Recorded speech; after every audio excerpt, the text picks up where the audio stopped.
इसी चार्जर में जो प्रॉब्लम है पहले दिखा देता हूँ। मेन लाइन देकर देख सकते हो, मेन लाइन देने पे हमारा जो पंखा है ना वो नहीं चल रहा है। इसका मतलब हमारा जो यहाँ पर बोर्ड लगा है वो है में दिक्कत है। आप देख सकते हो यहाँ पर मेरा वोल्ट 20 वोल्ट के करीब होने लगा है। उसके बाद हमारा आउटपुट में 12 वोल्ट के करीब होना चाहिए, लेकिन हमारा यहाँ मॉसफेट पे जो आउटपुट में नहीं वोल्ट निकल रहा है। इससे पहले इसी मॉसफेट को निकालेंगे, उसके बाद हम नया रिप्लेस करेंगे। इसी मॉसफेट का जो नंबर है ना वो 7812 है, तो हम इसी को लगाएंगे। देख सकते हैं हमारा नया मॉसफेट है,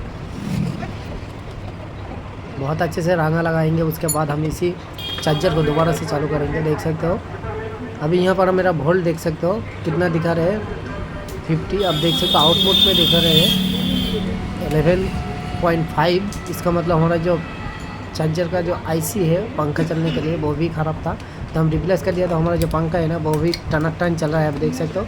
इस तरह का वीडियो देखना है तो हमारे चैनल को सब्सक्राइब कर लीजिए दोस्तों, और हमारे इस वीडियो अच्छी लगे तो एक लाइक कर दीजिए।